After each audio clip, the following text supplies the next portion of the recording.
Ein weißes Blatt, ganz unbewohnt, ganz frisch. So leer, so rein, dass selbst die Stille drin wohnt. Doch dann, zack, kommt das Erste. Ein Was wäre wenn, ein hätte ich nur, ein warum eigentlich ich? Und das Blatt, es nimmt alles. Es nimmt alles auf. Sätze, Zweifel, Panik im Kopf. Sichtbar. Sichtbar macht es noch mehr und gibt immer noch einen drauf. Es füllt sich. Tinte rinnt, Linien von links nach rechts stolpern durchs Bild, von oben nach unten, Kritzeleien kratzen Kratzer wie Wunden hinein und plötzlich fallen Falten auf. Knitterspuren fallen ein, Sorgenfalten im Gesicht und in den Körper hinein. Mein Blatt, mein Leben, dein Leben, unser Leben zwischen Zweifel zerrissen, ein Muss in jeder Ecke, ein zu spät am Rand, das Blatt sichtbar im Gesicht. Lichtet nichts, was gewesen ist.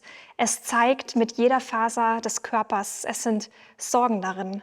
Mal klein und mal groß, mal laut und mal leis, kommen sie alle aufs Blatt, einst weiß.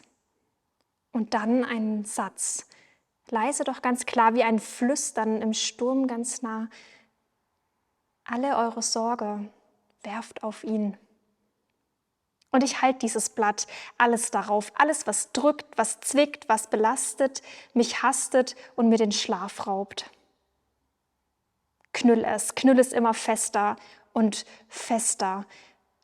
Drück es fest und immer fester, bis alles darauf ist, was nicht nied- und nagelfest ist, bis aus Chaos ein geballter Ball wird, klein genug, um fliegen zu können.